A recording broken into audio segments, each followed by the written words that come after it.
Now let us look at the allele. In this orientation you can see that it looks exactly like Mire what we have seen earlier. So here we can put the S4 rotation. You can see that the S4 rotation is done using one of the C2, which is actually passing through the 3 carbon atoms. This is the same axis we use for the S4 operation here. Okay, if I put the S4 here, it will show this axis and its plane. Okay, already I have indicated all these things in the PDF. Just for an illustration, I am creating this video. Okay, you can see the S4 rotation, just like how we have seen in the case of methane. Same thing. One set is vertically aligned, one set is horizontally aligned. So when you do the S4, it will rotate 90 degree first, then it will create a mirror image and go to the opposite directions. Okay. Now let us look a little bit slowly here. So here I think we can see the animation. 90 degree it is rotating, and then it is doing the reflection.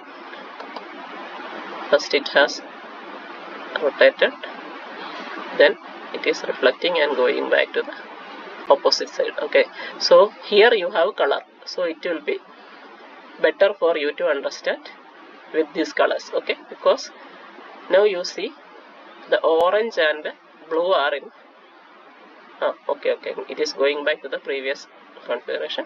Orange and blue were in the left earlier, now they have come to the right side, but it has taken the same position as the pink and purple.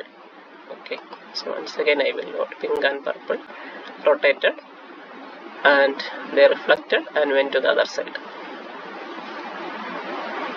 So the colors will help us to understand in a better way. Okay, although all of them are hydrogen only, just for clarity they have used different colors. Okay, I hope the allele S4 will be clear now. Now let us look at the CN, another CN. This is actually, this is again the complete illustration of the S4 axis only. Here they don't have the other symmetry elements for the allele. Here we have other symmetry elements for the allele, which is the additional C2s, these two C2s,